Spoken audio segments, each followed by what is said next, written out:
पार्थ पवारही दुसऱ्या गाडीमध्ये आपल्याला दिसतात. संपूर्ण पवार कुटुंबासाठी हा अतिशय मोठा धक्का असणार आहे. जसं प्रज्ञा तू सांगत होतीस त्याप्रमाणे जरी राजकीय मार्ग वेगळे झाले होते किंवा पक्षामध्ये फूट पडलेली होती तरी देखील पवार कुटुंबातील कटुता ही कधीही आपल्याला दिसली नाही. त्यांच्यामध्ये एकी होती.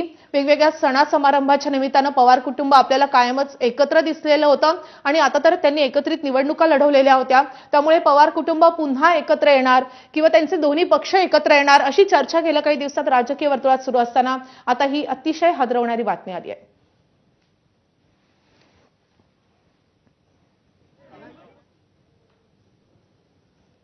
महाराष्ट्रासाठी अत्यंत वेदनादायी दिवस असं आज म्हणावं लागेल. कारण की या राज्याचे नेते अजितदादांचा अशा पद्धतीनं या ठिकाणी मृत्यू झाला की शब्द आपले नाहीत काही त्यांच्याबद्दल भावना व्यक्त करण्यासाठी. मला वाटतं एक कर्तृत्व नेतृत्व हे राज्य मुकलेलं आहे असं एवढाच मला भावना या निमित्तानं व्यक्त करायच्या आहेत.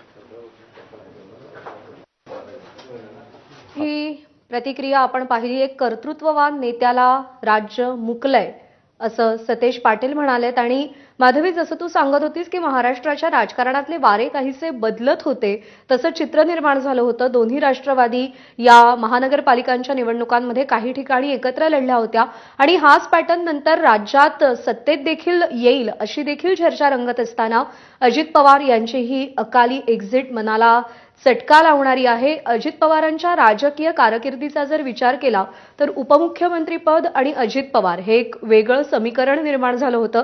कारण 5 वेळा ते राज्याचे उपमुख्यमंत्री झालेले होते आणि त्यावरून अनेकदा त्यांनी मिश्किल टिप्पणी देखील केलेली होती अनेक जाहीर पत्रकार परिषदांमध्ये आणि त्यांनी ते खूप हसत खेळत स्वीकारलेलं समीकरण होतं.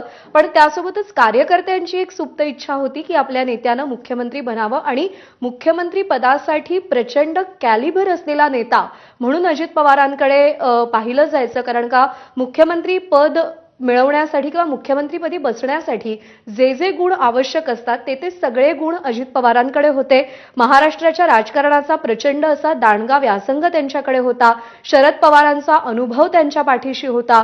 प्रशासनावरती प्रचंड हुकूमत होती. लोकांमध्ये प्रचंड प्रेम त्यांना मिळत होतं. कार्यकर्त्यांमध्ये आपल्या नेतृत्वाबद्दल विश्वास होता. त्याच विश्वासाच्या जोरावर ज्यावेळी अजित पवारांनी वेगळा मार्ग निवडला त्यावेळी अनेक कार्यकर्ते हे अजित पवारांसोबत गेले, सत्तेत सहभागी झाले. हे सगळे गुण अजित पवारांकडे होते आणि मुख्यमंत्रीपदी विराजमान व्हायचं त्यांच्या कार्यकर्त्यांचं एक स्वप्न होतं.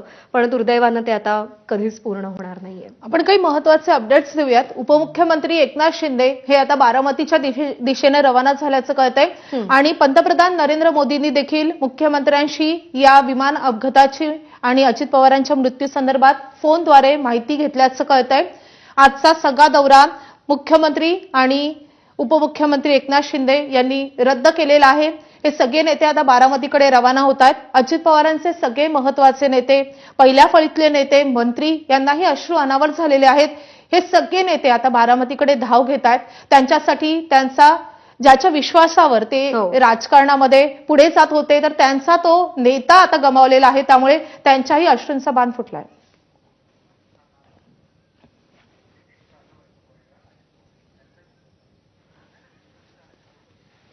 तर अजित पवारांचे जे अंगरक्षक होते, सुरक्षा रक्षक होते, विदित जाधव त्यांचा देखील या अपघातामध्ये मृत्यू झालेला आहे. एकूण 6 जण या विमानानं प्रवास करत होते आणि त्या 6ही जणांचा मृत्यू झालाय. अजित पवार, विदित जाधव जे अजित पवारांचे अंगरक्षक होते, सुरक्षा रक्षक होते, त्यांचा मृत्यू झालाय. त्यांच्यासोबत पिंकी माळी यांचा देखील मृत्यू झालेला आहे.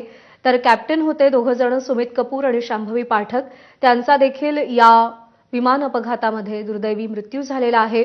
अत्यंत अकल्पित, वेदनादायी आणि कधी कोणी विचारही केला नसेल अशा पद्धतीनं अजित पवारांनी महाराष्ट्राच्या या राजकारणातून एक्झिट घेतलेली आहे. मनाला चटका लावणारी ही घटना आहे. संजय राऊत यांनी अत्यंत योग्य शब्दात सांगितलं की अजित पवारांशिवाय महाराष्ट्राचं राजकारण हे बेचव आणि अळणी होईल.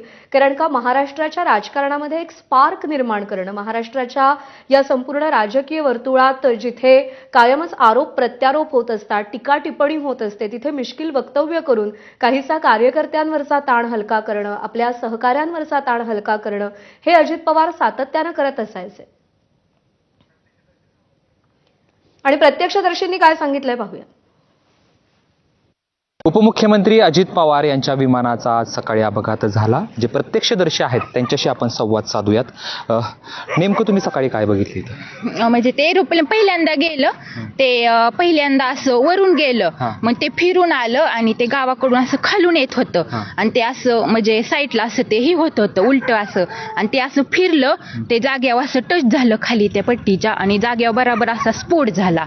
ते स्फोट झाल्याबरोबर असा खूप मोठा, ते आमच्या घरापर्यंत त्याचे पार्ट सगळे उडले आणि ते